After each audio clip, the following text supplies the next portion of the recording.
Okay, good morning, everybody. I come to you from California, Los Angeles, California.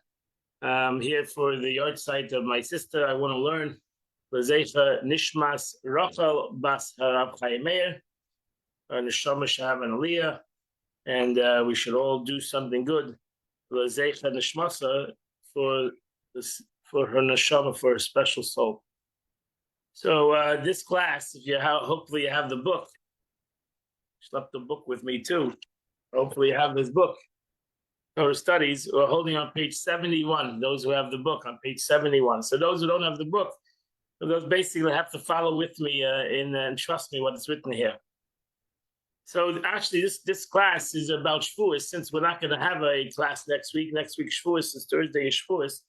This class actually is a class based on the concept of the holiday of Shavuos. The holiday of Shavuos is the holiday of Kabbalah Satera. It's the holiday that we celebrate the receiving of the Torah. Really, it's we give a Parsha class. A Parsha is a class that is connected to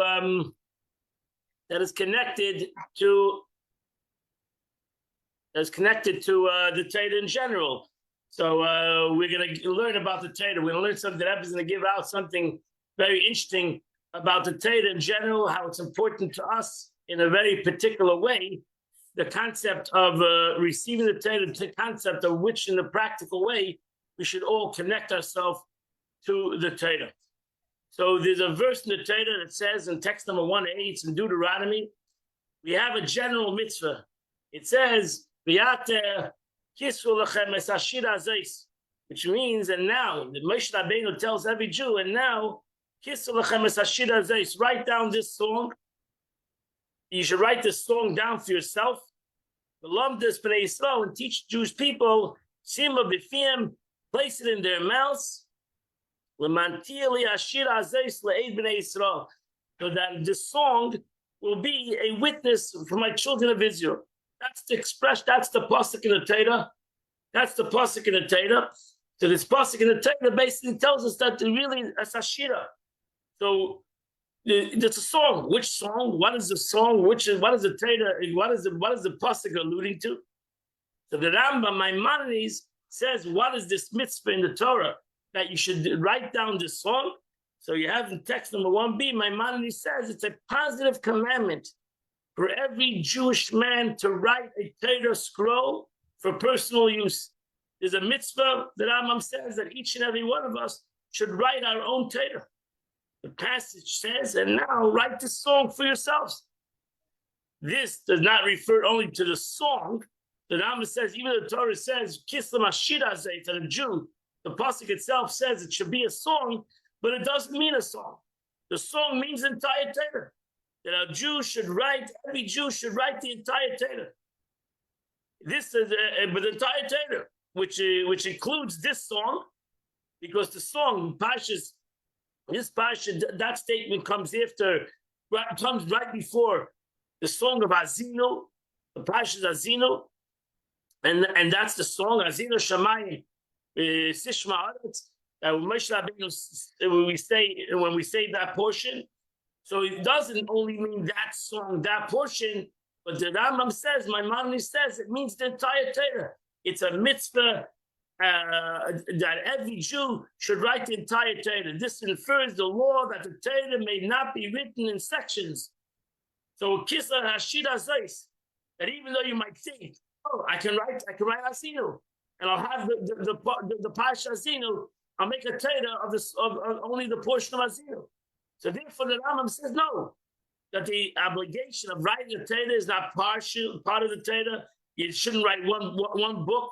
The Torah is made up of 5 books of Moses. It has to be written in one scroll. And that's what we do. So the Rambam writes that every Jew should have a Torah. If I ask you a question, how many Jews write a Torah? How many Jews have their personal Torah at home? Right? Usually if a person gives a Torah, he doesn't write a Torah for his house. He writes it for the synagogue. He donates it or loans it to the synagogue. So why don't we do this mitzvah? Why doesn't we have a mitzvah say, we have a seemingly a positive commandment that every Jew should write a Torah? So the question is asked, why Taka doesn't every Jew write a Torah? And was there a time in history that every Jew had a Torah? Every Jew had their personal scroll in their house. But we know that today there's nobody. Really, the Torah says kisser that you should write yourself. That every Jew should become a scribe. I mean, if you want to take the mitzvah, the simple way it's written, every Jew should write a Torah. It means that every Jew should be a scribe and write their own Torah. First of all, we know that's not a reality, because to be a scribe is not a simple thing, not an easy thing to do, and therefore, it's not everybody's a scribe, and not everybody writes a Torah. Not everybody writes the Torah itself. So let's go further in Maimonides to understand this mitzvah. Because so in text number 2a, Maimonides continues the Mishnah Torah. Maimonides says, even if your ancestors left you a Torah scroll, let's say your ancestors, your father, left you a Torah scroll, it's a mitzvah to write one for yourself. You Jew should write their own Torah. So Maimonides says that if you write the scroll by hand, it's considered as if you received it from Mount Sinai. If you don't know how to write a Torah, commission others to write it for your Torah. Hire a sofer. Hire a sofer that will write you a Torah, and you'll have a Torah in your house. You'll have your Torah. So everybody, according to the Rambam, is obligated to write a Torah. If he can't write it himself, he's obligated to hire a sofer and write him a Torah. One who repairs even one letter of a Torah scroll is considered as if he has written the entire scroll. That's why there is a custom that at completion of a Torah, people buy a letter in the completion of the Torah, and they either sit with the sofer and hold the scribe, hold the quill, or some people have merit to take the quill themselves to write it themselves. So you have, because every letter in the Torah is as if you have the whole Torah. Because if there's 300,000, 304,000 something letters in the Torah, if you're missing one letter, it's not considered kosher Torah. So that means every single letter in the Torah makes the Torah kosher. So therefore, the Rambam gives you the next easy way, and that is either get a Torah that's not complete, or get a Torah that is damaged. There's a letter missing, or letters are cracked, and fix it. And then by fixing it, as if you wrote the whole Torah. But every Jew is obligated to have a letter in the Torah, to have to fix it, to do something, to write a Torah. Therefore, the Lubavitch Rebbe came with a campaign many years ago that every Jew should have a letter in the Torah. And if you don't have a letter, you should buy a letter in the Torah. They still continue. I think they have over 15 Torahs that have been written for this campaign, that every Jew should have a letter in the Torah, and you should have a letter in the Torah. If you don't have one, you should get one today. The Rebbe said every person should give you $1, so he acquires that letter, and if you do that, you'll get a certificate saying that this is your letter, that you bought a letter in the Torah. Because every single Jew should have a letter in the Torah, should have a letter in this Torah. And the Gemara says in text number 2b, the Gemara says as follows. Rabbi Yehuda, the son of Abba, taught in the name of Rabbi Gidel, who taught in the name of Rav. Rav was the head of the family, Rav is small. Purchasing a completed Torah scroll from the market is like snatching a mitzvah from a market store. So here to write a Torah scroll is equivalent to receiving it from Mount Sinai. So here the Gemara says, okay, you can get around it. You can do the second option. You can buy a Torah. You can buy a letter in the Torah. But writing the Torah, if you would write the Torah, that's a whole different world. You buy a letter and get somebody else to write it. It's like snatching it from the market stall. That is like cheating. If you really want to do the mitzvah, you should sit down and write a Torah. That's the mitzvah. The mitzvah in the Torah is to write the Torah. And Rashi says, over there in 2c, Rashi says, he performs a mitzvah, However, writing the Torah scroll is a much greater mitzvah. So the first situation, if you buy a letter, or you buy a Torah, or you hire somebody, is wonderful. But it's not the real McCoy. If you want the gold standard, if you want to have it, do it correctly, learn how to become a scribe and write a Torah. So if you understand this, according to the Gemara, according to the Rambam even, every single one of us should write a Torah. Every single one of us should write a Torah. So the question is asked, because we know that that is not what is done today, and it's not per se an obligation to do that everybody should become a scribe, and everybody should write their own Torah. It's not done. We don't see it by regular people. We don't see it even by tzaddikim, by righteous people, that they put themselves, or they did this mitzvah, like the Rambam said, they went and they learned to become a scribe, and they wrote Torahs for themselves. So the question is, what happened to that mitzvah? What happened to the mitzvah that the Rambam wrote? That you should write a Torah, that every Jew should write a Torah. It's a question that is asked. Why did we just suddenly drop this mitzvah? That we don't need to do it anymore.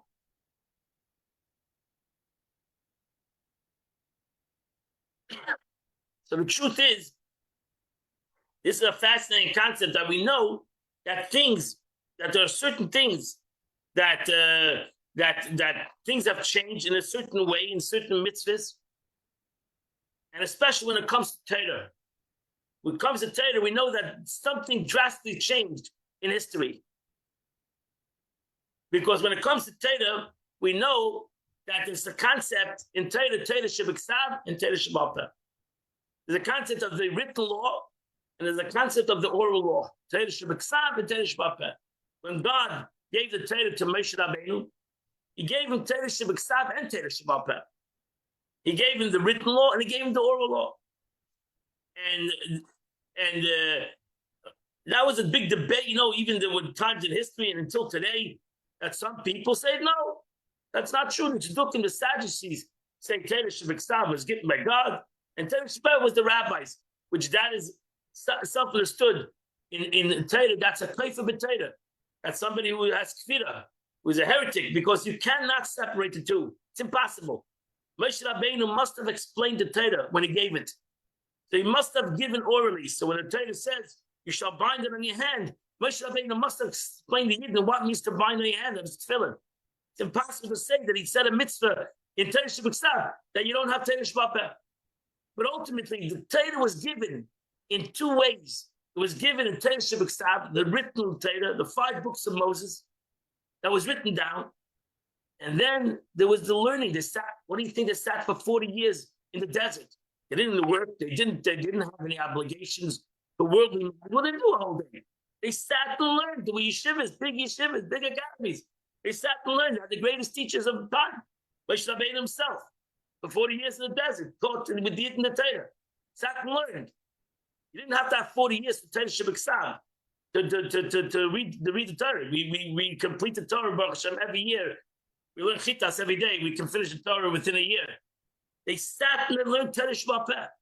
Self-understood. That's why it says, the Gemara says, Kol ma shetal mavasel lachadish, anything that anybody will expound upon in the Torah, from the time of Matan Torah till today, it was all given already in Mount Sinai. Moshe Rabbeinu gave the whole package, everything that the Torah has within it. So what's the difference between Torah Shebiksav and Torah Shebalpeh? So one is written, one is orally, but what's really the difference? So we know there was a law for thousands of years. And that was in 3a, there was a law. Torah Shebiksav, teachings that were transcribed, may not be recited by memory.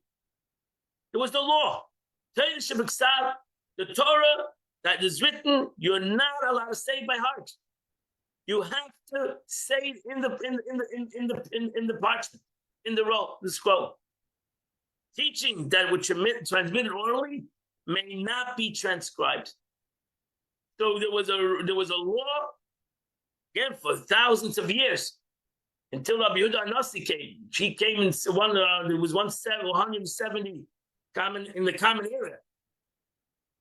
So we're talking about after the destruction of the second temple.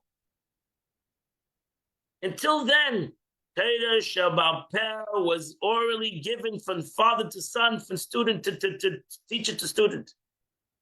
They weren't allowed to write Torah Sheba'al Peh. They didn't want to write. It was a command. It was an obligation. There was a mitzvah, so to say, that you weren't allowed to write it down. It needed to be given because it was an obligation teaching. If they're going to write it down, the negative of writing something down is that you don't have to teach it anymore. Suddenly everybody takes it for granted.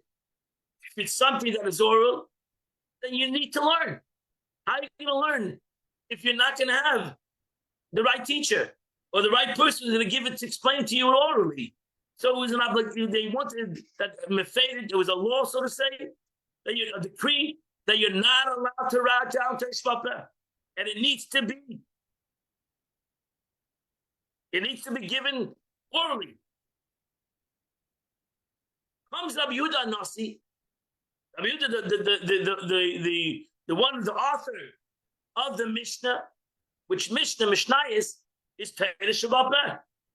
That's the original written down copy of the oral law. And Rabbi Yehuda Nasi broke the decree, changed the reality of Torah. And thank God. Comes Rabbi Yehuda Nasi after the destruction of the second temple. Again, we're talking about over close to 2,000 years of Jewish history. Mishkan, the first Beis Hamikdash, the second Beis Hamikdash, I said around 100. I think the Mishnah was written 182 in the Common Era. And he wrote down the Mishnah. And because he wrote down the Mishnah, 500 years after he lived, the Gemara was written down. And then came the Shulchan Aruch, it's a Cairo, and so on until today. We Yidden with Talmidei Chachamim continue to write their teachings, and the Torah Sheba'al Peh continues to be written down. Baruch Hashem. So the question is asked: Where did Rabbi Yehuda get the chutzpah, so to say, to write down Torah Sheba'al Peh, something that was decreed not to write down, comes a stage and changes the whole mode, transforms Yiddishkeit in a way. So the Rambam is bothered by that, and you have that in text number 3b on page 74. Why did the holy Rabbi Yehuda Nasi, Rambam Maimonides says, why did Rabbi Yehuda Nasi transcribe the oral tradition rather than leave things the way they were? So the Rambam says, because Rabbi Yehuda Nasi saw, because he observed that number of students were progressively shrinking. Golus started the Golus of Yidden, destruction of the second Beis Hamikdash, the dispersion of the Jews around the world. And he realized that if he's not going to write it down, the wicked Roman kingdom was expanding throughout the world and growing increasingly stronger. Jews were wandering about and relocating to distant locations. He therefore composed the Mishnah, a complement of Jewish law for all to study, so it will not be forgotten. He and his court devoted their lives to the teaching of the Mishnah to the public. And now you have Mishnayos. And that's why there was a tradition by Jews to learn Mishnayos Ba'al Peh. We should learn Mishnayos Ba'al Peh, because the Mishnayos is Ba'al Peh. Mishnayos is the written down of the oral tradition. Something that was orally Ba'al Peh, on your mouth, became written down. But every person, as the Rebbe writes, and the Frierdiker Rebbe writes, that every Jew should know Mishnayos Ba'al Peh. That's why there was always a thing that kids would learn Mishnayos Ba'al Peh, that they should have a Mishnah Ba'al Peh. They should know a Mishnah in any of the Shisha Siddur Mishnah. They should know a Mishnah Ba'al Peh. Every person knows a Mishnah Daven. There's a Mishnah in certain parts of davening. Every person knows a Mishnah here or a Mishnah there Ba'al Peh. So here, changed reality. Rabbi Yehuda Nasi, and thank God, Eis last expression of the Gemara is Eis lasis Lashem hefedu teiresecha. that Yehuda Nasi understood that it's a time for God. If he was not going to transcribe the oral law, the title will be forgotten, God forbid. And therefore, he transformed it. Again, not writing the Torah was decreed by the sages. So therefore, he broke that decree of the sages, and he changed Yiddishkeit. And thank God, because he wrote the Mishnah, now it changed the whole situation changed. The law changed, and that's why in text number 4a, you have Rabbi Yosef Cairo, Shulchan Aruch, Code of Jewish Law, says, today, it's a mitzvah. We have changed the mitzvah. It's a mitzvah to transcribe the 5 books of Moses, the Torah, as well as the Mishnah, the Talmud, and the commandments. Not only have we changed that we should write Mishnayos and Gemaras and Shulchan Aruch, etc., etc., but the Torah itself went from the scroll to a book of the 5 books of Moses. Most people don't have scrolls in their house, but I hope you have a chumash in your house. You have a chumash. It's in a book. Art scroll, the Gutnik, whatever. There's hundreds of different books of Torah that you can buy today with all the commentary on it. And you should. Now that's the law. So we have changed the law in a way. We have changed. The law's changed. We went for every person writing a scroll, every person having a book.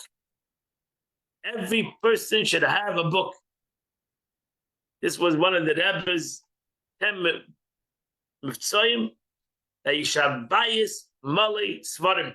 Every home should have sifrei Torah, should have books of Torah. Not per se a scroll of the Torah. Every house should have set of Mishnayos, self-understood Chumash, Mishnayos, Tanakh, Gemara, etc. Should be a bayis, malei, svarim. Every home should have books in their library. They should have a library at home. They shouldn't have to go to the synagogue to learn Gemara. They should have a Gemara in their house. So, in essence, things changed. Torah, in essence, this concept, going from a scroll, as the Rambam says, to a book, to a printed book, to printed books.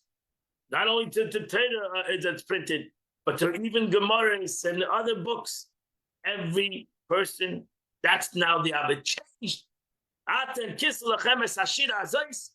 This shira you should write means you should have books in your house.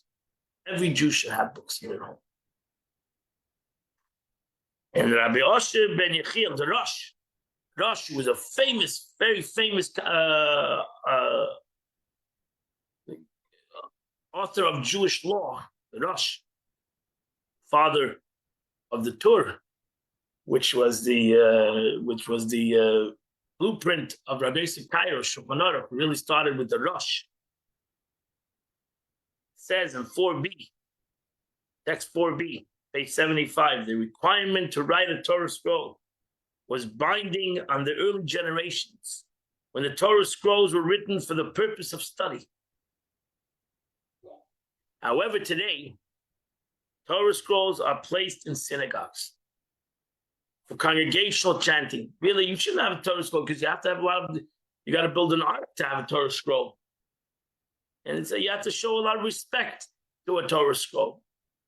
To have a Torah scroll in your own home is not I don't know too many people that have a Torah scroll in their home, unless they have they have a congregation and they come and they have services in their home. Every person today, most people that buy a Torah, they give it to a shul, where it's going to be used in the correct way and given the correct honor that you give a Torah scroll, self-understood. Therefore, Rabbi Bookett, I lost you. What page are you on? On page 75. Thank you. Therefore, the contemporary Jew of means is obligated to transcribe the books of Chumash, Mishnah, Talmud, and their commentaries to study with their children. So in essence, Rabbi Yehuda Nasi, again, that's where you see the greatness of Rabbi Yehuda Nasi, because what he did, Rabbi Yehuda Nasi, as I said, in the year 182, transformed the concept of this mitzvah. Not only took Torah Shabbat Bapeh and he wrote it down, he transformed the whole concept. And he had to have some authority to do that. Really, the question is, will Rabbi Yehuda Nasi get that authority to do that? Because if you go back to the pasuk, seemingly the verse says, as we started this class, the verse says you need to write this shita, and the Gemara says the shita is a Torah, so you need to write. Where do we go? How did Rabbi Yehuda Nasi go from this verse that you should write this song, which the Gemara says, and we all agree means the Torah, and it means the entire 5 books of the Torah? How do we go from the mitzvah, which seemingly is very clear, that you should write this Torah down, to having books in your house, to having going out and buying svarim, wherever it might be? How do we go from A to Z? So we know, we went a little bit, because we went from Torah Shabbat and Torah Shabbat, from the written law to the oral law. And then we went from the oral law to the written law, because we transformed the oral law into writing. Where did he get this? Where did he get this thing? Where did he get this concept? And the answer is, that and self-understood, the answer is that you have to take the whole pasuk into context. If you look at the pasuk, if you go back to the pasuk again, if you have it in front of you, text number 1a, page 71, you go back to the pasuk itself, the pasuk answers the question itself. Because the pasuk says, you should write this song, and then the pasuk continues. It's not a mitzvah to write a book. What's the point? If the Eibishter wanted to have scribes, God wanted to have scribes by the Jewish people, and more people should know how to write. What was the point of writing a book? Writing the shit, writing the Torah. The Lamda es Bnei Yisrael, so that the Jewish people will learn the book. Sima b'fiyim, that it should be in their mouths. If they'll have a book, if they'll have a Torah, then they will learn the Torah. So really, the whole purpose of writing the Torah was that it will be with you. So you'll learn it. If you're going to sit, in essence, and write it, you're going to become a scribe, and you're going to write your Torah, self-understood, you're going to learn the Torah. You took a lot of effort to write this Torah. You put a lot of work in it. It took a lot of avodah. It took a lot of your talent, and you wrote a Torah. You're going to learn it. Not only will you learn it, the pasuk continues. And you'll do it. That it's going to be as a testimony that you're going to do it. So that was the whole point. The point was not that you're going to be, that I'm going to show the talent of Jews, that they can become all scribes and they can write their Torah. The point was, especially in those days, that there was no libraries of books. There was not the printing press. And that's why it was a very difficult thing by Jews, the learning itself, because if you didn't have a scroll, how'd you learn? So therefore, there was a mitzvah. Every Jew should write the Torah. If every Jew writes a Torah, can you imagine every Jew in those days, there was no printing press in the desert, every Jew had their Torah. Every Jew sat and learned Torah. He had his Torah that he wrote. And every Jew sat and learned the Torah. So really, the mitzvah that Rebbe says is not that the writing, the mitzvah is the doing. The writing you cannot do. You will ultimately not be able to do if you're not going to write the Torah, if you're not going to have your scroll. Because you're not going to have your scroll, how are you going to learn? Where do we see this concept in general? That when the Torah says one, it really also means the main thing is the second part of it. You see it in many mitzvahs, but he brings down one example. An example over here is text number 5a on page 76. Simple example, the example of mezuzah. Uchsaftem al mezuzahs beisecha v'sherecha. In your Shema, what is the mitzvah? What does the pasuk say? You shall write them on the doorpost of your home and gates. So what is the mitzvah? The mitzvah is to write them, or the mitzvah is to put them? If I write 100 mezuzahs and I don't use them, so I did a mitzvah because I wrote the mezuzah. The mitzvah is not to write the mezuzah. The mitzvah is to put the mezuzah. Self-concerned, you cannot put a mezuzah on the door if it's not written. But that's not the mitzvah. And to prove it in halacha, when a seifa writes the mezuzah, he makes a bracha on the mezuzah. Is there a bracha for writing the mezuzah? There's no bracha for writing the mezuzah. The bracha is when you put the mezuzah on the door. So that's the bracha. If you go to the pasuk, you say, I may write a mezuzah. The mezuzah, I need write mezuzahs to put on the doors. No, that's not the mitzvah. The mitzvah is that you put the mezuzah on the door. And if you wrote mezuzahs and nobody put the mezuzah on the door, so basically the mezuzah is waiting to be done a mitzvah with. Until you're going to put the mezuzah on the door, the mezuzah, in essence, it hasn't done its mitzvah. And that's why, if you go to the next thing, the Maimonides writes in text number 5b on page 76, before affixing a mezuzah to the doorpost, recite the following blessing. Blessed are you, God, King of the universe, who sanctified it was the commandment, and the commandment of Latvaya mezuzah, to affix a mezuzah. We do not recite this blessing when a mezuzah is written, because the definition of the mitzvah is the act of fixing it on the door. So the mitzvah is to put it on the door. Once you put it on the door, now it becomes a mezuzah.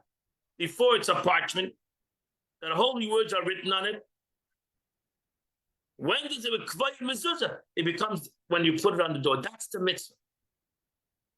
The mitzvah of a Torah is not that you have a Torah, you have a beautiful art, a beautiful scroll, that you learn it. That's why also we could have gave the example of the Torah. You don't make a bracha on the writing of the Torah. You make a bracha on the reading of the Torah.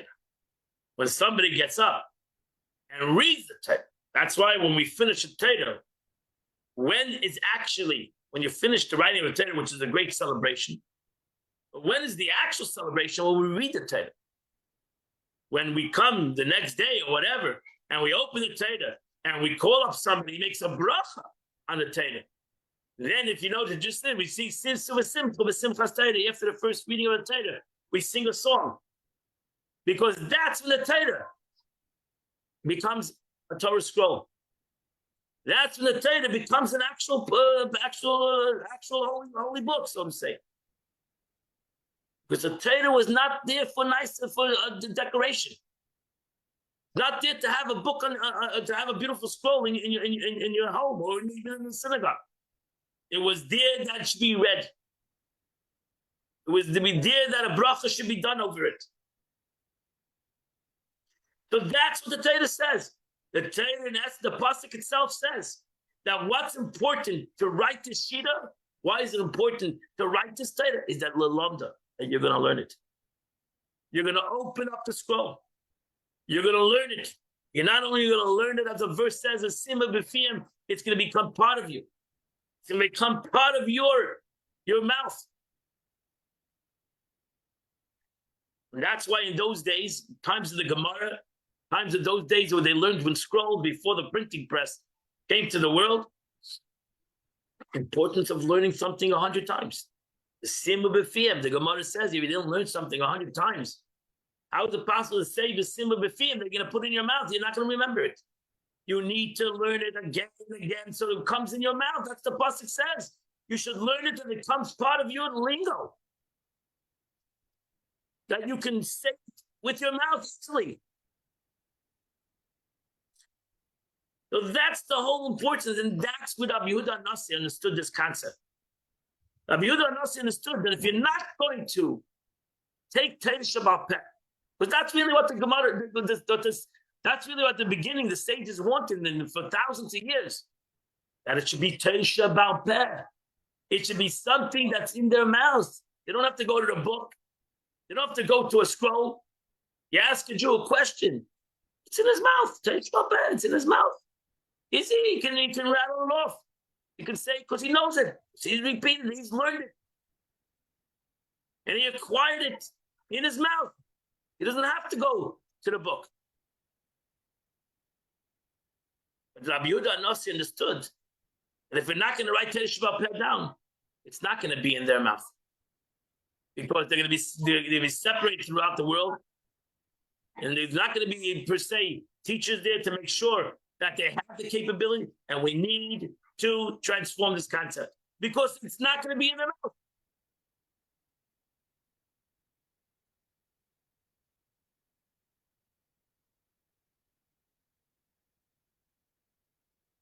So in Sefer HaChinuch, he writes, in text number 6, very interesting expression.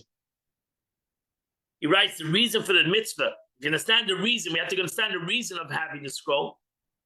Well known that people behave according to what is prepared for them. Therefore, God commanded that every Jew prepare the Torah scroll to have with them so they can always read from it and not need to walk to a neighbor's home to borrow it. Don't need to go to the shul or the library to learn a Gemara. You don't need to go to someplace else to learn. It should be right there. I mean, today you have the internet. You have the whole Torah. You should have this app. It's called Faria. On your phone, you have the whole entire Tanakh. But self-understood. That's a great thing. You can't use it on Shabbos and Yom Tov, so you have to still have the actual physical book in your home. The purpose is to learn to fear God, to know Him, and to understand His commandments that are more precious and desirable than the abundance of fine gold. We were each commanded to write a scroll, even if our ancestors left us one. This is so that the scroll proliferating amongst us, so that we can lend them to those who can't afford to purchase them. Another reason is that we each have a new scroll from which to study, lest we grow weary of the ancient scrolls our ancestors left us. We should feel new. Everybody wants to have a new book. So even though I have old ones, I should acquire new ones. We see the beauty of printing and the printing of the past, that they're reprinting books. Books of the past, sometimes it was hard to read. The fonts were extremely very difficult to read. And they're reprinting old Sfarim, Baruch Hashem. They're reprinting them in easier fonts, bigger font. They're changing. It's beautiful. You should buy it. You should buy the new book. And you should buy it printed nicer and easier to learn. Because that's the point. The point is not having the book. The point is to learn the book. And when a person has a new book and it's printed in a nicer way, he's going to learn it, hopefully. He'll open it more and he'll learn it more. The Rebbe writes in text number 7, studying from a book is easier and deeper. That is enlightenment. It shields us from the error because that what we learn from a book is not easily forgotten. We can review it at all times. All this provides for the concern that we might forsake our covenant with God. Therefore, as I said before, the Rebbe begged people to have Sfarim in their home, especially essential books. And one might ask, what am I going to have a Gemara? I can't understand. It's written in Aramaic. Today you have the Art School Gemara. And every one of us can learn. You have the Mishnah in English. Everything has been translated in English. And everybody should have Chumash, a Mishnayos, a Gemara, a Tanya, not to forget the Tanya.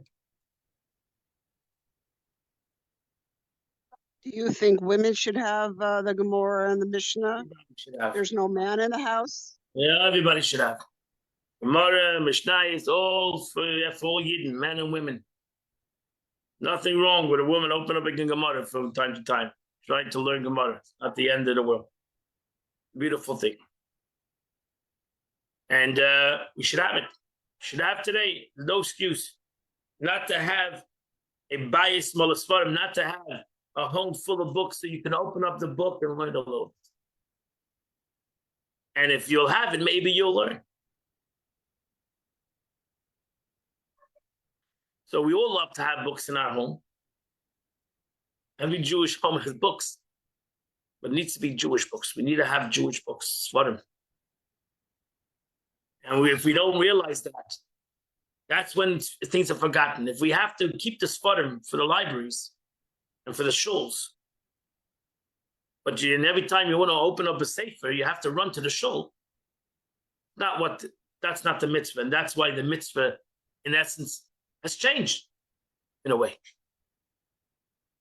Because the Rabbi Yehuda Nasi, from his time on, realized the importance of every Jew having a book. Because first for himself, and maybe for somebody else who's going to come, and you'll be able to show him the book and learn with him. It's important. Because we need the concept of education, we need more concept of education for ourselves and the education of others. And therefore, Rabbeinu Asher, going back to the Rosh, says this is text number 8a, page 79. This is because this mitzvah to write the Torah is for the purpose of studying from it as a passage stage. Teach it to your children of Israel. Place it in their mouths. It is through the Talmud and the commentaries that we gain a thorough understanding of the commandments and its rules. And that's the beauty of Gemara. Gemara is not easy to learn. Whether you're a man or a woman, Gemara is not an easy thing to learn. But if you sit and learn Gemara, you're going to get a whole different bird's eye, a whole different comprehension. You're going to gain, as he says, gain understanding through the commandments and its rules. Therefore, these are the books that we require to transcribe. We need today to have Gemaras. We need to have every Jewish home to have a Mishnayos.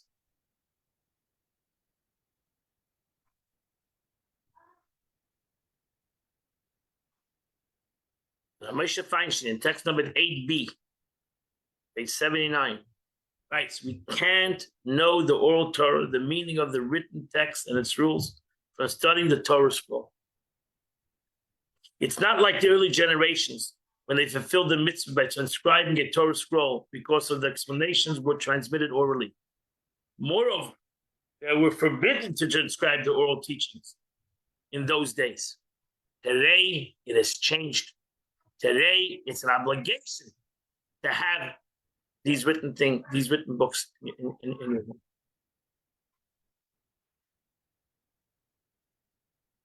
home. There's a actually also in a book, for example, it is in Jewish law that some say that when do you obligate to take a Torah book? I'm not talking about Torah scroll, but Torah book, like a printed Chumash, and put it in Shemus is when you learn it. That's like I always went to a printer press. I went to a printing press, and they're printing books, Gemaras. They don't do Shemus with those books, with things, extra pages or mistakes or whatever book, because it hasn't been learned. When did it become a holy book? Is when they're learned. Now, when you learned the book, you opened up this Chumash, you opened up this Gemara book, printed book, and you learned in it. Now it has become a holy book. Now, if you want to get rid of it because it got ruined or whatever, you have to bury it. You can't throw it in the garbage. Because now it became a Kedusha, became a book that is holy. The learning makes it holy, in a way, or holier.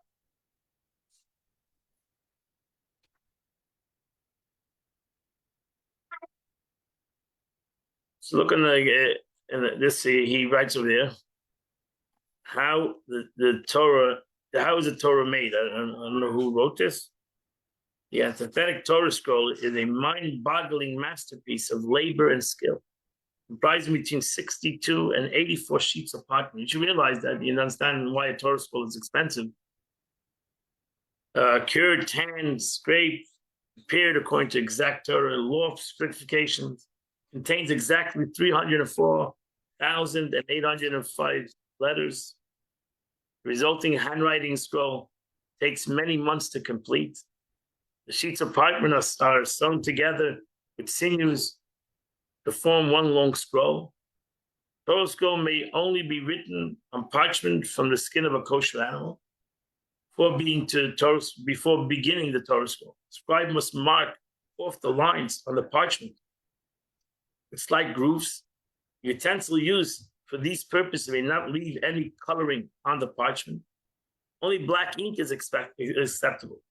Ink of any other color is not kosher for the Torah scroll. In ancient times, the ink used for writing a Torah scroll was obtained from boiling oils, tar, and wax, and collecting the vapors.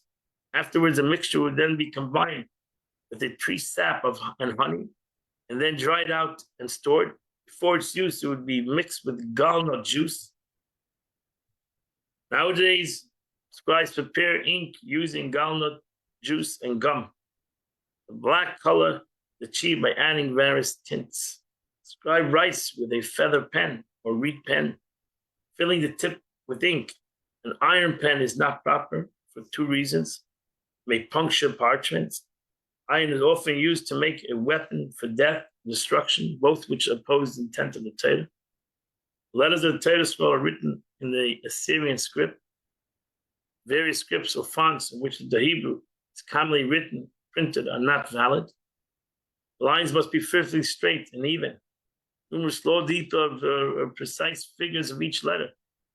Even if one letter is missing, some instance merely cracked, smudged, tight Torah scroll is not kosher. A printed Torah scroll, even if its letters conform the required form, is not valid.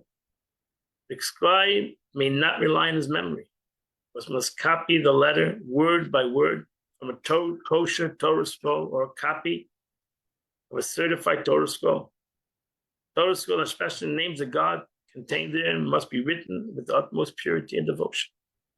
Therefore, customary the scribe immerses himself in the mikveh, ritual pure, before beginning his work. He also recites the blessing at the outset of his work before each time he writes a Torah in the name of God. This is a major job. Any sofer, major undertaking. It takes like 9 months to write a Torah, and it's a lot of work. It's a lot of effort on the work of a sofer. We should realize that. But it's all that work, all that effort is there that you should learn the Torah. That's the effort. That's all the effort. If nobody would take this Torah and bring it into a shul and be part of a shul, what would be all this work and effort to have no value? We value this until somebody's going to buy this Torah, somebody acquires this Torah to read it in a shul or read it in whatever they make a shul in their home.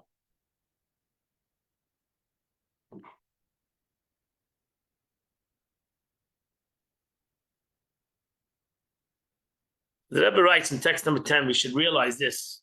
In the early generations, the commandment, and now write for yourself, was to write a Torah scroll. This triggered many ancillary requirements, such as writing with its mindfulness on a tan and scored sheet of parchment, writing the entire book, not just portions, etc.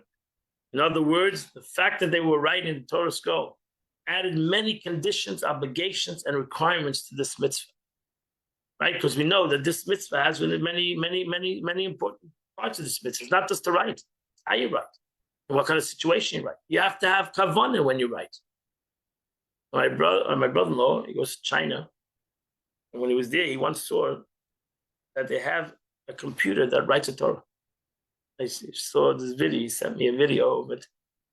So the computer is writing the Torah. The computer is connected to an arm, and it's writing the Torah. It's writing the whole Torah. Fascinating. And you can imagine when a computer writes a Torah, it's a mamish, every letter is exact. And it's beautiful writing. It's not a kosher Torah. The Torah is not a kosher Torah. Because the computer cannot have a mind to do lishma for the sake of the mitzvah. The computer cannot have all the intentions of the sefer that has when he writes a Torah, all his intentions and all his efforts. It is a computer. It's a machine. So it's a beautiful Torah. Shabim is one of the nicest Torahs, because when a person writes, it's almost impossible that all his letters are going to look exactly the same, every letter. This computer is going to make sure that every word letter is perfect and every letter is written exactly the same. And there's a mamish perfect line and a perfect thing. A human being is almost impossible. That's what you can see in the writings of the Torah. If you're about Torah, you can see the more expensive Torahs are the more trained arm of the sofer. They can write this Torah in one kind of a way. You see the beauty of it is handwriting. The machine is not kosher. It's not a kosher Torah.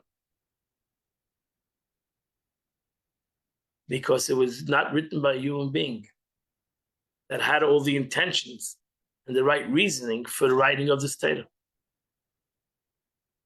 So it's self-understood that Rebbe says that when the mitzvah was modified, so to say, to include the Tanakh and to include the Mishnah and all its commentaries, the requirements that pertain to writing the Torah scroll did not carry over. That it had to be written by each and every one. That time, the time of the Jewish people left Mitzrayim until Rabbi Yehuda Nasi, their obligation was each person to write a Torah, and that obligation did not transfer when it went to the Torah Shema Peh, when it went to other aspects of the Torah. We do not need to write these books ourselves.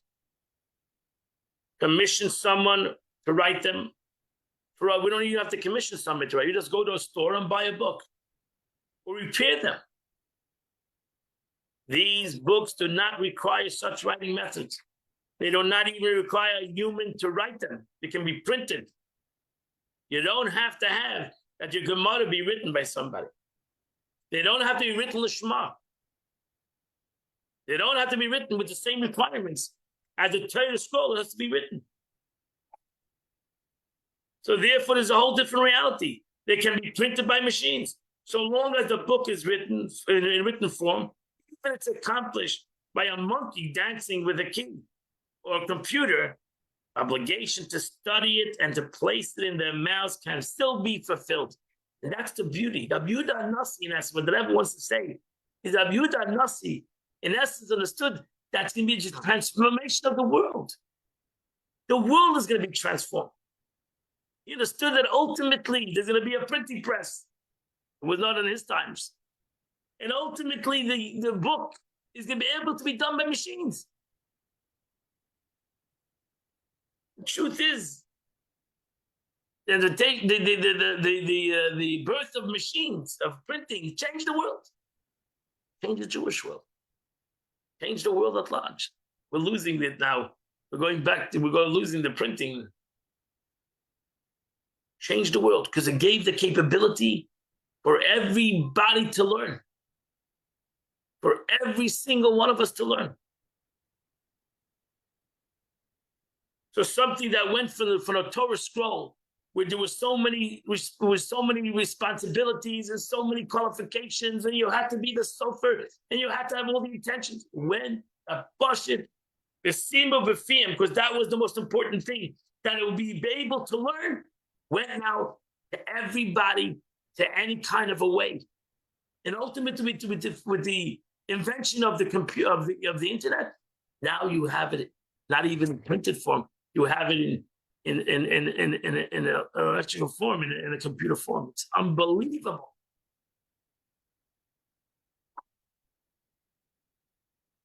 So the Rebbe writes in text number 11, in previous generation, this commandment was fulfilled through writing a Torah scroll. One wrote a Torah scroll. It was like receiving the Torah in its entirety at Mount Sinai at the first time. This experience inspires one to study the Torah and to absorb its tradition in its entirety. However, this applies to a degree in all places and all times when we purchase Torah books and study. That's what Rabbi Yehuda Nasi did. Rabbi Yehuda Nasi took the pasuk and said that in those days, the Torah scroll was Mount Sinai. The Torah scroll was Mount Sinai. Today, the book is Mount Sinai. The computerized, the printed book. Buy Smali Sfarim. When you go out and buy Sfarim, you, in essence, have reenacted the giving of the Torah at Mount Sinai. Therefore, the Rebbe says, from everything we learn, we can understand how important it is to encourage every Jew to have Torah books in his home. And if possible, a home filled with Torah books. At the very least, every Jew must have the basic Torah text, prayer book, the Bible, the Mishnah, the Shulchan Aruch, and must study them. Self-understood, to have a house full of books, not opening the book is not that purpose. The purpose, you have the book and you'll open it the book from time to time and place them in your mouth, because that's what you're gonna. That's what is the accomplishment of this thing. So text number 13, we're gonna end it off with that text. How far back can I trace my love of books and the libraries? Israel's third president, Shalom Shazar, asked in 1967 memoirs. At the time, I believe, when at the age of 8 or 9, I was permitted on the eve of Passover to help my father air his books and to dust them to make sure that they are absolutely free of leaven. Writing more than a half a century later, Shazar would still recall how his father's holy books were arranged despite the lack of writing catalog.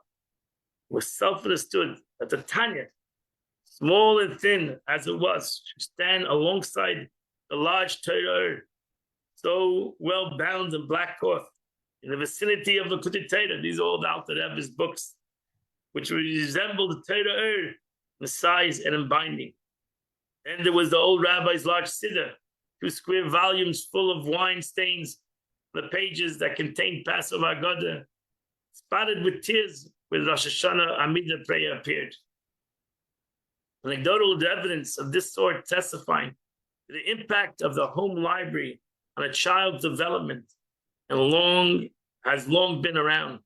Recent academic studies conducted years after the Rebbe's call concluded that there is undeniably strong relationship between a home full of books to a child's academic success. One such study, led by University of Nevada psychologist Dr. Maria Evans, together with teams of Australian National University, University of California, Los Angeles, explores the effect of our home libraries on development and progress of children growing up. 20-year-old study found that no matter in which of the 42 countries where the research had taken place, no matter the culture, socioeconomic status, or the academic levels of parents, children with more books in the home will read better, achieve higher academically, and overall succeed more. A home full of books makes clear the value, culture, and atmosphere of the home for all its inhabitants, children and adults alike. A home that respects learning will plant the seed of education in the children raised there. Similar home, reverse Torah books and teachings will have a strong positive effect on families living there. The 2017 study, which expands on the earlier 2010 study, further highlights that every added book has a commensurate additional effect on the child's education. Even when a home has already been classified as a bookish one, There's no cap to the number of books. And each book acquires leads to a better result. Further, the act of buying books proves the value of learning to the children in a way similar to only them. Yeah. Not coincidentally, the Rebbe underlines the same idea when he spoke on the 5th of Tavis, year 5751, December 22nd, 1991. When he delved into the meaning of the campaign named Bayit Malei Sfarim, a home filled with books. He explained that this meant quite literally full. The ultimate goal will be that every inch of your home be packed with Torah books. To fill a home completely with Jewish books would require that it contain nearly every Torah book ever printed, the pursuit of which could never be satisfied. In other words, the appetite with which an individual approached building the Jewish library and shaping the Torah-rich environment needed to be like a pursuit of the Torah itself. What a beautiful thing. Beautiful statement. In this book, you have on page 87, you have a barcode. I don't know what that is even. Let me see what that is. So it takes you to get a letter in the Torah. So theoretically, we don't have to write our own Torah. We can participate in the writing of a Torah. Right. And here you have get your own letter. You should take that barcode and you should buy a letter in the Torah. Every Jew, man, woman, and child should have a letter in the Torah. If you can take this barcode, those who are watching, I don't know, can you take the barcode from my barcode? Is that possible? I don't know. I don't know if you could do it over the computer. Right. I have the book. So you should go to Chabad.org if you cannot do that, and just put in the letter in the Torah, buy a letter in the Torah, and every person should buy a letter in the Torah. Rabbi, isn't it one of the 613 mitzvot? We said that's where we started. Every person should acquire a letter in the Torah, so he accomplishes that mitzvah. Right. So self-understood, that is accomplishing, going back to the original mitzvah of acquiring a letter in the Torah that every Jew should have. And but today we need to go to the next level, and that is you should have in your home Jewish books.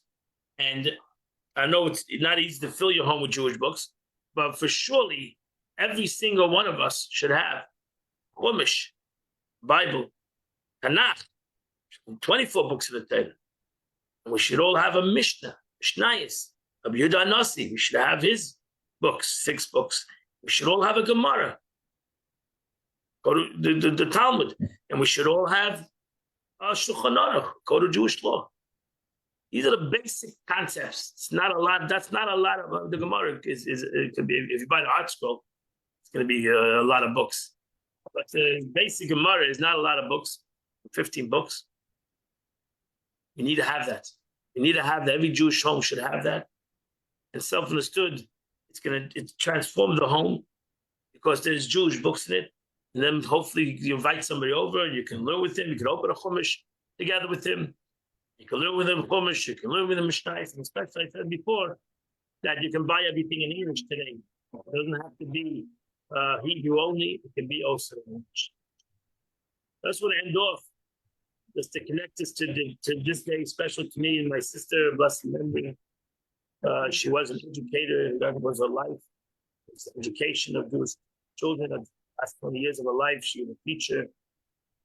And she loved education and learning and teaching. And Neshama Rachel Basar Chayemeya should only have an Aliyah Neshama today, her first website, and she should be an ambassador of goodness and kindness to her family and to all those that knew her. So God bless you all. Have a wonderful day. Thank you, Rabbi. Safe return. Rabbi, thank you so much. Yes, get all safe. God bless you all. Have a wonderful and beautiful day. And happy anniversary to my parents. Happy anniversary.